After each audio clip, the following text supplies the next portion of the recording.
नमस्कार विद्यार्थियों, मैं सवाई सिंह एक बार पुनः आपका एनवीरा एजुकेशन यूट्यूब चैनल के माध्यम से हार्दिक अभिनंदन करता हूं, स्वागत करता हूं। साथियों, हमने इससे पहले वाले वीडियो में राजस्थान के जनपदों के बारे में पढ़ा था, सविस्तार जानकारी ली थी राजस्थान के जनपद, जिसमें जांगल है, सीवी है, इसके अलावा जो और अन्य जनपद जैसे मत्स्य है, इनके बारे में हमने डिटेल सहित जानकारी ली, जिनसे अक्सर सवाल पूछे जाते हैं। और आज हम पढ़ने वाले हैं भारतीय इतिहास की अहम कड़ी, जिसे षोडश महाजनपद के नाम से जाना जाता है। षोडश महाजनपदों से कई बार सवाल पूछे जाते हैं, सवाल निकलकर जो बहुविकल्पी अपने सामने आते हैं। कई बार इन 16 महाजनपदों की राजधानियां पूछ ली जाती है, कई बार क्षेत्रों के बारे में पूछा जाता है, कई बार हर एक महाजनपद की विशेष जानकारी के बारे में पूछा जाता है, वंश के बारे में पूछा जाता है। साथ ही 16 महाजनपदों का वर्णन जो हमें सबसे पहले कहाँ पढ़ने को मिलता है, इसके बारे में भी हमें पूछ लिया जाता है। प्यारे विद्यार्थियों, मित्रों, ये जो प्राचीन भारत के 16 महाजनपद अर्थात जनपद की जो परिभाषा है, मैं आपके सामने पहले वाले वीडियो के अंतर्गत रख चुका हूं, फिर भी मैं वापस एक बार इसको मौखिक रूप से आपके सामने रखूंगा कि ऐसा भूखंड जहां कोई जन में कुल भी आते हैं, लोग भी आती, जाति भी आते हैं, फीमेल आते हैं, मेल आते हैं, सब आते हैं। ऐसा भूखंड जहां कोई जन अपना पांव रखता है और वहीं पर सेटल्ड हो जाता है, बस जाता है, उसे महाजनपद के नाम से या जनपद के नाम से जाना जाता है। अब जनपद का क्षेत्र जो बड़ा हो गया, वो एक राज्य की श्रेणी में आने लगा, जिसे महाजनपद के नाम से जाना जाता है। साथियों, इस चैप्टर के दौरान हम षोडश महाजनपद विद डिटेल पूरे सारगर्भित वर्णन हम करने वाले हैं। साथ ही हम षोडश महाजनपद जो काल था, इसके राजतंत्रात्मक और लोकतंत्र गणराज्य व्यवस्थाओं का भी वर्णन करेंगे। साथ ही गणराज्यों से संबंधित अमुक एक जाति का भी हम वर्णन करेंगे, और इसके साथ में पूरी जानकारी हम सामने लेंगे प्रमुख महाजनपदों के बारे में। शुरू करने जा रहा हूं 16 महाजनपदों के बारे में। तो साथियों, प्राचीन भारत के षोडश यानी 16 महाजनपद, अगर इनका समय देखें कि 16 महाजनपदों का उदय कब हुआ, तो समय बताया जाता है 600 ईसा पूर्व से लगाकर 340 ईसा पूर्व इन जनपदों का उदय होना बताया जाता है। और अगर ऐतिहासिक समय देखना है, तो जिस समय जैन धर्म व बौद्ध धर्म, जैन धर्म व बौद्ध धर्म अपनी पराकाष्ठा पर था, उस समय प्राचीन भारत में 16 महाजनपदों का उदय होना बताया जाता है। अब हम बात करते हैं कि ये जो 16 महाजनपद हैं, 16 महाजनपदों का जिक्र, 16 महाजनपदों का जिक्र जो है हमें किन ग्रंथों में पढ़ने को मिलता है, तो 16 महाजनपदों का जिक्र या वर्णन हमें जिन ग्रंथों में पढ़ने को मिलता है, उनमें सबसे पहला जो ग्रंथ ले रहे हैं, वो जो आपके जैनी ग्रंथ बताया जाता है। जैनी जो ग्रंथ है, उसका नाम है भगवती सूत्र। इसे भगवती सूत्र के नाम से जाना जाता है। हालांकि इसके रचनाकार के बारे में ज़्यादा जानकारी हमें नहीं मिलती है। दूसरा सबसे सटीक और प्रभावशाली जो स्रोत है आपके 16 महाजनपदों का, वह है आपके बौद्ध ग्रंथ। बौद्ध ग्रंथ जब हम देखते हैं, तो बौद्ध जो ग्रंथ हैं या बौद्ध साहित्यिक ग्रंथ हैं, इन्हें त्रिपिटक के नाम से जाना जाता है। त्रिपिटक का मतलब होता है 3 पिटकों की टोकरी। अब त्रिपिटक के अंदर सर्वदा सबसे पहले जो पिटक आता है, उसका नाम सुत्त पिटक। दूसरा जो पिटक आता है, उसे कहते हैं आपके विनय पिटक। और तीसरा जो पिटक है, यह है आपके अभिधम पिटक। पहला सुत्त हो गया, दूसरा विनय हो गया, तीसरा अभिधम पिटक हो गया। अब हम बात करते हैं, अपनी कड़ी की तरफ दौड़ते हैं वापस, कि इन 16 महाजनपदों का वर्णन हमें किस पिटक में पढ़ने को मिलता है। तो चूंकि हम पढ़ रहे हैं सुत्त पिटक जो है, इसके खुद के 5 निकाय बताए जाते हैं। निकाय का मतलब होता है भाग। इसके 5 निकाय हमें देखने को मिलते हैं और इन 5 निकायों में सबसे पहला निकाय अगर देखें तो उसका नाम है खुंदक निकाय। दूसरा जो निकाय देखने को मिलता है उसका नाम है दीर्घ निकाय और तीसरा निकाय जो देखने को मिलता है हमें उसका नाम है संयुक्त निकाय। संयुक्त निकाय। चौथा जो निकाय देखने को मिलता है उसका नाम है आपके मंजीकम निकाय। मंजीकम निकाय। और पांचवा और सबसे इंपॉर्टेंट जो निकाय हमें देखने को मिलता है उसका नाम बताया जाता है अगुंतर निकाय। अगुंतर निकाय। चूंकि अगुंतर निकाय में ही हमें 16 महाजनपदों की डिटेल पढ़ने को मिलती हैं। तो लिख लेते हैं हम एक बार वापस 16 महाजनपद। महाजनपद। तो 16 महाजनपदों की जो डिटेल है हमें किस धार्मिक ग्रंथ के अंदर पढ़ने को मिलती हैं तो इसका नाम है अगुंतर निकाय। साथियों, मैंने प्राचीन भारत के 16 महाजनपदों का जिक्र जो है, वर्णन जो हमें किन साहित्यों में पढ़ने को मिलता है, इसकी सविस्तार आपके सामने व्याख्या की है, जानकारी रखी है। अब हम बात करते हैं कि 16 महाजनपदों में सर्वदा सबसे शक्तिशाली कौन सा महाजनपद था जिसने 4 से 5 महाजनपदों को अपने क्षेत्र का हिस्सा बना लिया, या 16 महाजनपदों के साथ में हम शुरू करने जा रहे हैं क्रम सहित इनका इतिहास। तो इस कड़ी में सबसे पहले साथियों हम पढ़ने वाले हैं मगध महाजनपद के बारे में। मगध महाजनपद। मगध महाजनपद के बारे में शुरू करने जा रहे हैं। मगध महाजनपद कहाँ पड़ता था, किन जिलों के ऊपर विस्तृत था, तो सुनिए आप। मगध महाजनपद जो है यह बिहार के दक्षिण में, बिहार के दक्षिण में, बिहार के दक्षिण में स्थित, बिहार के दक्षिण में स्थित 2 जिले बताए जाते हैं। एक का नाम बताया जाता है पटना व दूसरे का नाम बताया जाता है गया।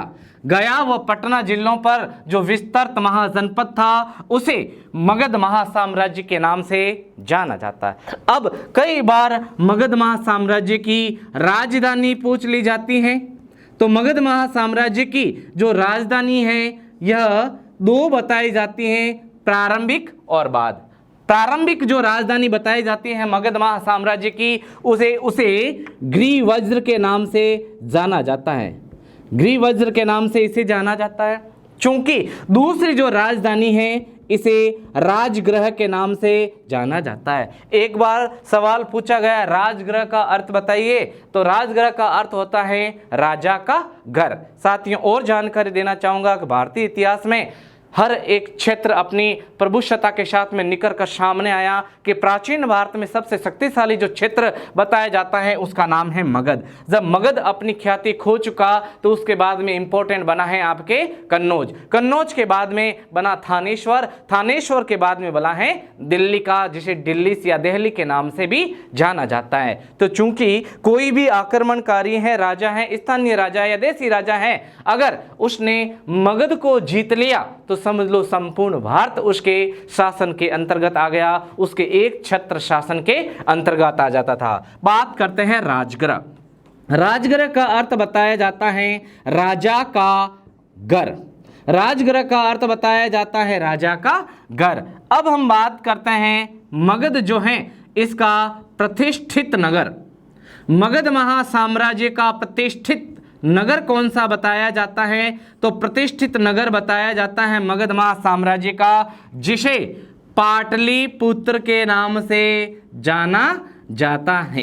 पाटलिपुत्र, चूंकि इसे आधुनिक पटना के नाम से जाना जाता है, और 16 माता के जो शक्तिपीठ बताए जाते हैं इनमें से एक प्रमुख शक्तिपीठ बताया जाता है पाटलिपुत्र, जहां पर धार्मिक जानकारी के अनुसार माता सती का पाठन यानी जो जांग है वो आकर कहाँ गिरी थी, पटना में गिरी थी, इसलिए धार्मिक स्थल के नाम से भी जाना जाता है। साथियों, कई बार इस प्रतिष्ठित नगर से संबंधित एक डक यार्ड के बारे में भी पूछा जाता है, बंदरगाह के बारे में भी पूछा जाता है। चूंकि यह पाटलिपुत्र इतना इंपॉर्टेंट क्यों था ये भी पूछा जा सकता है। और ध्यान रहे साथियों, ये जो हम तैयारी कर रहे हैं, आप इस तैयारी को बड़े से बड़े कंपटीशन के अंदर भी अपनी जो अपनी समस्याएं हैं उनका सॉल्यूशन निकाल सकते हैं और बड़े से बड़े कंपटीशन के अंदर आप इसको यूज कर सकते हैं, आप इसको कंटेस्ट कर सकते हैं, चाहे वो आपके यूपीएससी हो, आरपीएससी हो या फिर बड़े से बड़े आईपीएस आरएस तक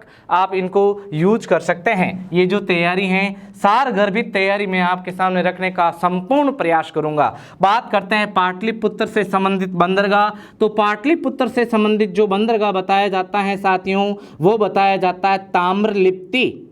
ताम्रलिप्ति जो है यह भारत के पूर्व में स्थित अर्थात बंगाल की खाड़ी से जस्ट ऊपर की तरफ जो प्रसिद्ध बंदरगाह बताया जाता है उसे ताम्रलिप्ति के नाम से जाना जाता है। कई बार साथियों बंगाल की खाड़ी का प्राचीन नाम भी पूछ लिया जाता है, तो बंगाल की खाड़ी का प्राचीन नाम बताया जाता है महोदधी। और अगर पूछ ले कि अरब सागर का प्राचीन नाम क्या बताया जाता है तो प्राचीन नाम देखने को मिलता है रत्नाकर। ये दोनों नाम जो अभी हमने पढ़े महोदधी और रत्नाकर, ये हमें किस ऐतिहासिक पुस्तक के अंदर पढ़ने को मिलता है तो राजा भोज हुआ था मालवा का शासक, उसने एक पुस्तक लिखी जिसका नाम था युक्ति कल्पत्रु। युक्ति कल्पत्रु नाम पुस्तक के अंदर इन बंदरगाहों के बारे में जानकारी मिलती थी। चूंकि पूर्वी क्षेत्र की तरफ से इस बंदरगाह में सबसे ज़्यादा माल ढुलाई होता था, सर्वदा सबसे पहले पाटलिपुत्र को भेजा जाता था, जिसके कारण इसकी जो शक्ति है वो पराकाष्ठा पर बताई जाती है। अब हम बात करते हैं मगध के बारे में। मगध जो है यह चार महाशक्तिशाली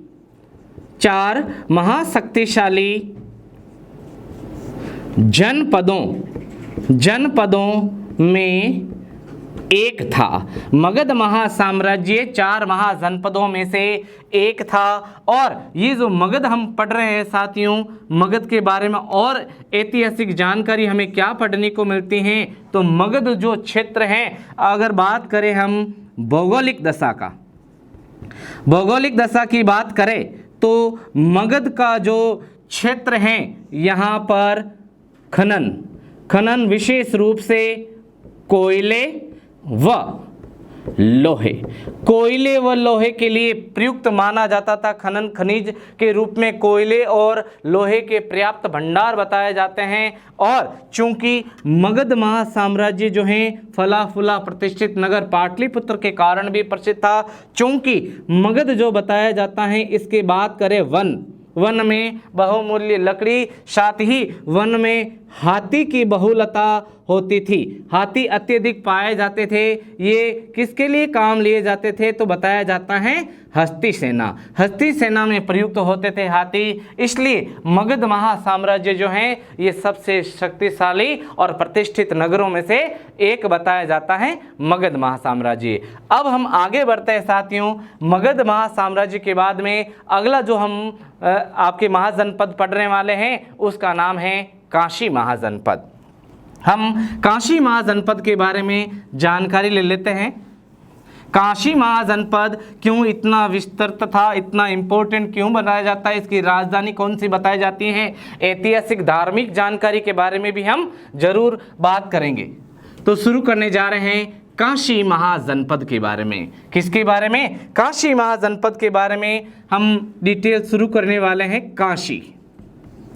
काशी जिसे धर्म नगरी के नाम से भी जाना जाता है। और यह कहाँ स्थित था तो जगह का नाम बताया जाता है यूपी में स्थित, उत्तर प्रदेश में स्थित था काशी जो है यह अगर बात करें इसकी राजधानी की तो काशी की राजधानी बताई जाती है वाराणसी जो है ये काशी की राजधानी बताई जाती है। वाराणसी इतना इम्पोर्टेंट क्यों था कि वाराणसी जो है यह विश्व में सबसे पुरातन नगर, सबसे प्राचीन या पुरातन नगर, प्राचीन नगर जो था उसे वाराणसी के नाम से जाना जाता है। एक बार सवाल आया कि वाराणसी किन नदियों के किनारे बसा था तो बता देता हूँ वारा प्लस 80 नदियों के किनारे होने के कारण इसका नाम बताया जाता है वाराणसी। अब हम बात करते हैं कि काशी जो है इसकी विशेष जानकारी के रूप में विशेष विवरण के बारे में हम बात कर लेते हैं। विशेष विवरण बताया जाता है कि काशी जो है ये अपने ज्ञान, शिल्प और वैभव के लिए प्रसिद्ध था। ज्ञान, शिल्प व वैभव, ज्ञान, शिल्प व वैभव के लिए प्रसिद्ध बताया जाता है। ज्ञान, शिल्प और वैभव के लिए प्रसिद्ध बताया जाता है काशी। काशी स्थित जो प्रसिद्ध मंदिर देखने को मिलता है इसे काशी विश्वनाथ के नाम से जाना जाता है। काशी विश्वनाथ के नाम से जाना जाता है और इसे काशी स्थित या वाराणसी स्थित जो मणिकर्णिका घाट है यह सबसे प्रसिद्ध घाट बताया जाता है। यहाँ स्थित शिवलिंग जो है इसकी स्थापना स्वयं शिव के द्वारा की गई थी। और बता देता हूँ कि काशी जो है धर्म नगरी के रूप में जाना जाता है और धार्मिक ग्रंथों में बताया जाता है कि जो व्यक्ति इस नश्वर शरीर को काशी में जाकर त्याग करेगा उसको स्वर्ग नसीब होगा। चूँकि काशी स्थित जो घाट है यहाँ पर मृतकों की कोई कमी नहीं है, एनी टाइम यहाँ पर दाह संस्कार चलता ही रहता है। चूँकि काशी विश्वनाथ का जो ये शिवलिंग देखने को मिलता है हमें प्यारे साथियों, ये जो शिवलिंग देखने को मिलता है काशी विश्वनाथ का, इस शिवलिंग का जो अभिषेक है यह ताजा मुर्दे की राख, ताजा मुर्दे की राख, ताजा मुर्दे की राख से इसका अभिलेख देखने को मिलता है। ऐतिहासिक जानकारी और देता हूँ काशी विश्वनाथ की। ये जो काशी विश्वनाथ है इसका जो गुम्बद है ये सोने की प्लेट से कोटिंग से आवरण किया गया है। चूँकि साथ ही इस मंदिर की एक और विशेषता बताई जाती है साथियों कि इस मंदिर के परिसर के अंदर नाइट होल्ड कोई नहीं रहता।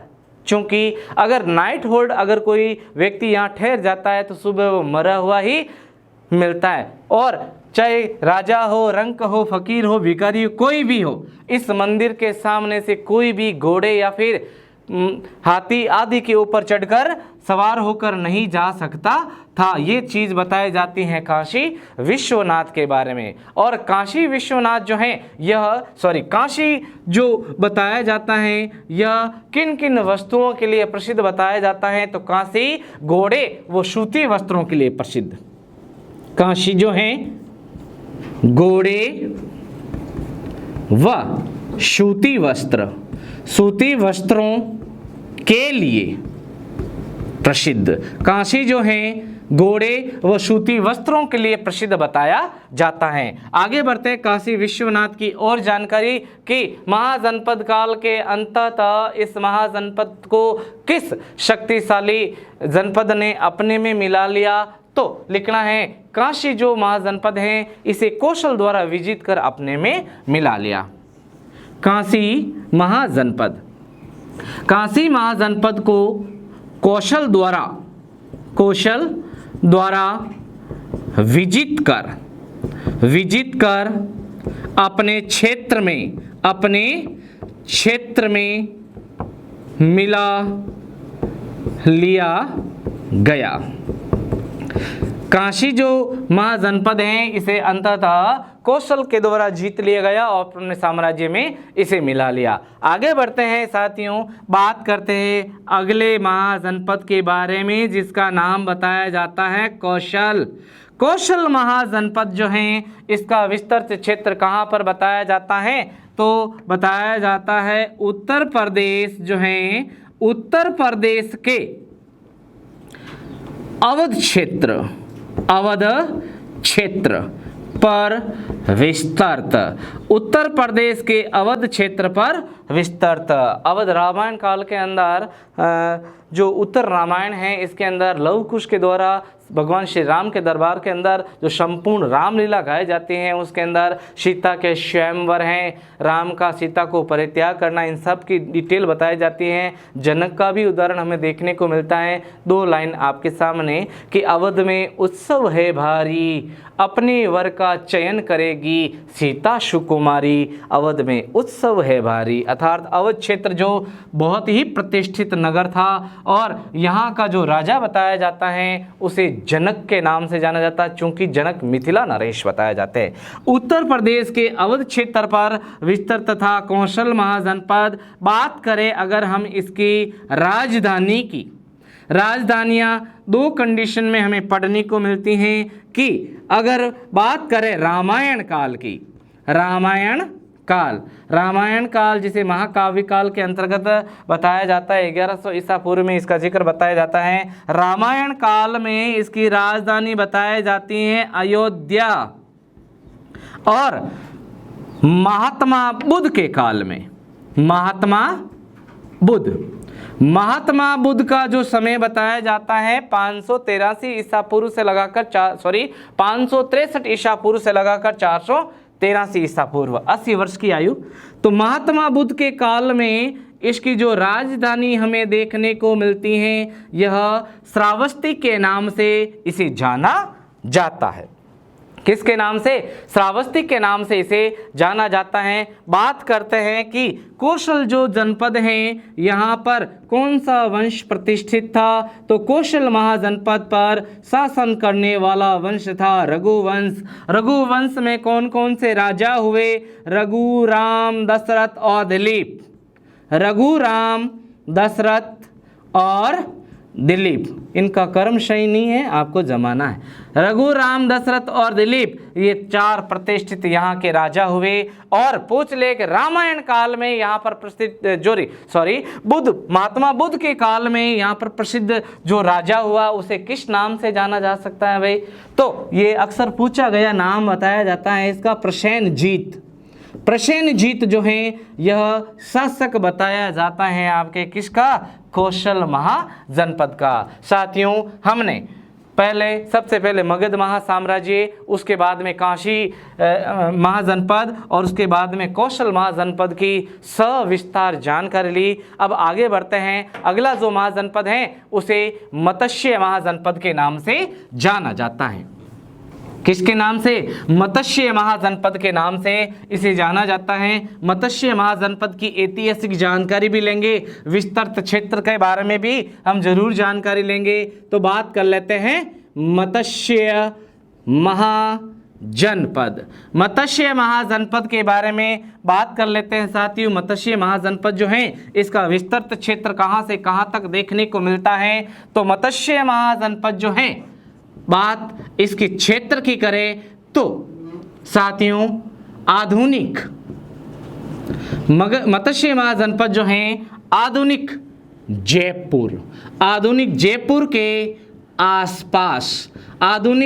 के आसपास बताया जाता है आपके मत्स्य महाजनपद। और जयपुर के अलावा जो क्षेत्र देखने को मिलते हैं इनमें अलवर और भरतपुर का भी नाम बताया जाता है। अलवर और भरतपुर का नाम भी देखने को मिलता है जहां पर मत्स्य महाजनपद विस्तृत था। बात करते हैं मत्स्य महाजनपद जो है इसकी राजधानी की। तो मत्स्य महाजनपद जो है साथियों इसकी राजधानी जिसे विराट नगर के नाम से जाना जाता है। विराट नगर जिसे बेराट के नाम से भी जाना जाता है।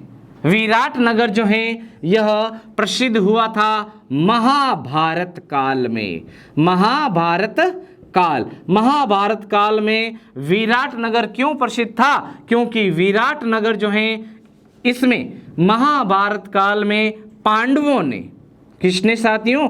पांडवों ने अपना 13वां वर्ष अर्थात अज्ञातवास बिताया था।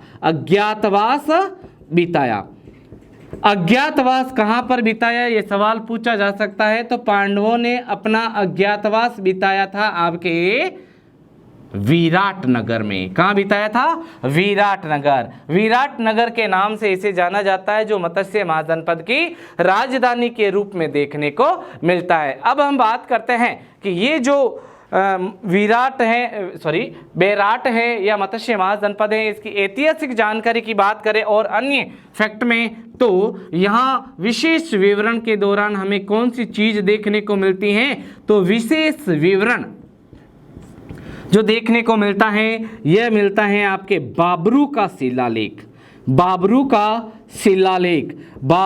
जो शिलालेख है यह औपनिवेशिक भारत के अंदर जो सर्वेक्षण डायरेक्टर या फिर पुरातत्वविद जो बताए जाते हैं, बाबरू के शिलालेख 2 मिले हैं। इन दोनों की अलग अलग खोज करने वाले जो पुरातत्वविद बताए जाते हैं उनका नाम भी आपको पूछा जा सकता है। तो एक का नाम बताया जाता है कार्लाइल और दूसरे का नाम बताया जाता है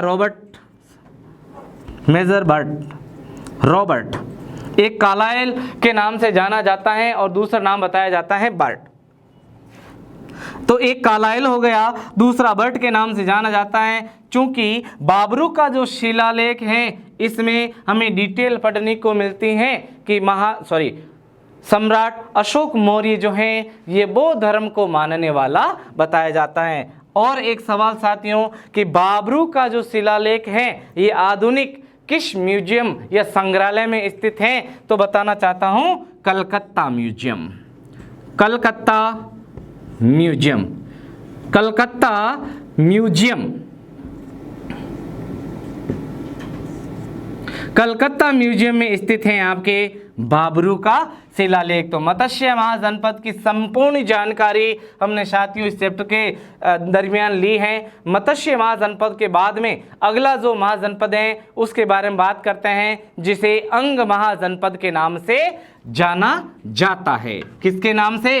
अंग महाजनपद के नाम से जाना जाता है। अंग महाजनपद की राजधानी विस्तृत क्षेत्र क्यों प्रसिद्ध हुआ था, इसके बारे में भी हम जरूर बात करेंगे। तो साथियों अब हम बात करते हैं अगले महाजनपद के बारे में। अगला जो महाजनपद है उसका नाम है अंग महाजनपद। अंग महाजनपद क्यों प्रसिद्ध हुआ, इसकी राजधानी या विस्तृत क्षेत्र के बारे में, विस्तृत जो क्षेत्र बताया जाता है जहाँ पर अंग महाजनपद पनपा था उसके बारे में भी ये सवाल पूछा जा सकता है। तो अंग महाजनपद जो है यह मगध के पूर्व में स्थित, मगध के पूर्व में स्थित था आपके अंग महाजनपद। मगध के पूर्व में स्थित था अंग महाजनपद। और क्षेत्र या जिलों की बात करें तो आधुनिक भागलपुर, भागलपुर व मुंगेर, आधुनिक भागलपुर व मुंगेर जिलों के ऊपर विस्तृत बताया जाता है अंग महाजनपद। अब अंग महाजनपद जो है अगर बात करें इसकी राजधानी की, अंग महाजनपद की राजधानी कौन सी बताई जाती है, तो भागलपुर और ये जो क्षेत्र है मुंगेर, यहाँ से एक नदी बहा करती थी। इस नदी का नाम बताया जाता है चंपा, अर्थात चंपा का संपूर्ण जो प्रवाह क्षेत्र है इस क्षेत्र को ही अंग महाजनपद की क्या मान लिया गया, राजधानी के रूप में प्रतिष्ठित हुआ था। अब हम बात करते हैं कि अंग जो क्षेत्र है यहाँ महाभारत काल में, महाभारत काल में जो प्रसिद्ध राजा हुआ था अंग महाजनपद का, उसे महारथी कर्ण के नाम से जाना जाता है। महारथी कर्ण के नाम से जाना जाता है। कर्ण को सबसे बड़ा दानी पुरुष के नाम से भी जाना जाता है। भारतीय इतिहास में सम्राट कर्ण के समकक्ष या सम्मान जो दानी पुरुष बताया जाता है उसे हर्षवर्धन के नाम से जाना जाता है। तो ये जो चंपा है ये और क्यों प्रसिद्ध हुआ था, चंपा के बारे में जानकारी ले लेते हैं। तो चंपा जो नगर है यह अपने वैभव, व्यापार, वाणिज्य और हाथियों के लिए प्रसिद्ध था। चंपा अपने वैभव, व्यापार, वाणिज्य व हाथियों के लिए प्रसिद्ध, हाथियों के लिए प्रसिद्ध था चंपा। और बात करते हैं कि अंग जो देश बताया जाता है यह और क्यों प्रसिद्ध था, तो महात्मा बुद्ध के काल में, महात्मा बुद्ध का अगर समय पूछ लिया जाए साथियों तो 563 ईसा पूर्व से लगाकर 483 ईसा पूर्व तक का समय बताया जाता है। इस काल में ये जो अंग बताया जाता है, अंग एक प्रतिष्ठित या शक्तिशाली राज्य था। कैसा राज्य था? शक्तिशाली राज्य था। प्रमुख रूप से शक्तिशाली राज्य बताया जाता है अंग को। अब अंग की डिटेल पढ़ ली है साथियों, तो अंग के बाद में अगला महाजनपद ले लेते हैं हम। तो अंग के बाद में अगला जो महाजनपद है साथियों, उसे वज्जी के नाम से जाना जाता है। तो वज्जी का फैलाव कहाँ से कहाँ तक बताया जाता है, तो वज्जी जो है यह गंगा नदी के उत्तर से नेपाल की पहाड़ियों तक विस्तृत, गंगा नदी के उत्तर से नेपाल की पहाड़ियों तक विस्तृत, नेपाल की पहाड़ियों तक विस्तृत, नेपाल की पहाड़ियों तक विस्तृत था वज्जी, वज्जी के नाम से जाना जाता है। वज्जी जो है ये किस रूप में और प्रतिष्ठित हुआ था, तो प्रसिद्ध 6 जो गणराज्य बताए जाते हैं, लिखना है महाजनपद काल में, महाजनपद काल में प्रसिद्ध 6 गणराज्यों में, 6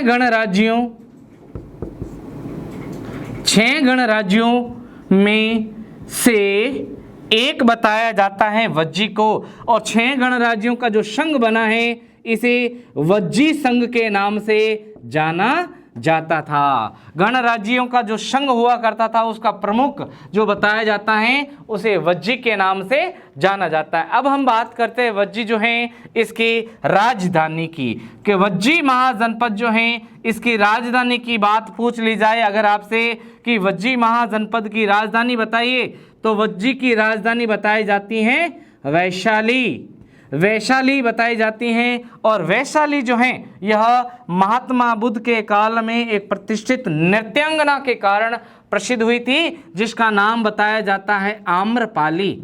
आम्रपाली जो है यह प्रसिद्ध नृत्यांगना बताई जाती है। आम्रपाली जो प्रसिद्ध नृत्यांगना बताई जाती हैं वैशाली की, जो महात्मा बुद्ध के शासन का बुद्ध के काल में हुई थी। महात्मा बुद्ध के अगर शिष्यों के नाम देखने हैं तो सर्वप्रथम गौतमी, उसके बाद में गौतमी की बेटी नंदा, और तीसरी जो इनकी महिला शिष्य बताई जाती हैं उसे आम्रपाली के नाम से जाना जाता है। और ये जो महाजनपद है जिसे वज्जी के नाम से जाना जाता है, ये महात्मा बुद्ध और महावीर के काल में सबसे प्रतिष्ठित महाजनपद के रूप में उभर कर सामने आया था। अब वज्जी महासंघ के बाद में अगला जो महाजनपद हम पढ़ने वाले हैं साथियों, उसे किस नाम से जाना जाता है, तो अगला जो महाजनपद है साथियों उसे जाना जाता है आपके मल्ल देश।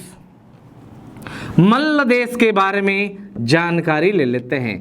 मल्ल देश, मल्ल देश के बारे में बात कर लेते हैं, जो बंगाल के इर्द गिर्द फैला हुआ था। मल्ल देश जो है यह 2 भागों में बंटा था, 2 भागों में विभक्त, ये 2 भागों में विभक्त था मल्ल देश। और 2 भाग जो बताए जाते हैं इनमें सर्वदा हर एक भाग की अलग अलग राजधानी हुआ करती थी। तो इसकी जो राजधानियां हमें देखने को मिलती है, मल्ल देश की राजधानियां, मल्ल देश की जो राजधानियां देखने को मिलती हैं, एक का नाम कुशीनारा और दूसरी का नाम बताया जाता है पावापुरी। तो एक का नाम कुशीनारा, दूसरी का नाम पावापुरी।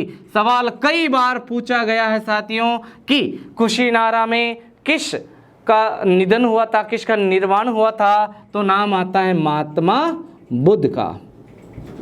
महात्मा बुद्ध ने यहाँ पर देह त्याग किया था, अर्थात इनका निर्वाण हुआ था। ये निर्वाण हुआ था 483 ईसा पूर्व में। और अगर पूछ ले कि पावापुरी में किनका निर्वाण हुआ, तो पावापुरी में निर्वाण हुआ था महावीर स्वामी का, जिनका वास्तविक नाम वर्धमान के नाम से इनको व्यक्त किया जाता है।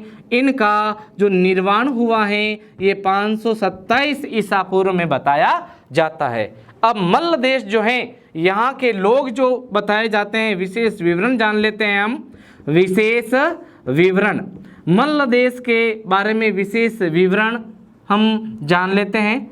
विशेष विवरण में बताया जाता है कि मल्ल देश के जो लोग हैं साहस व युद्ध प्रियता के लिए प्रसिद्ध। यहाँ के लोग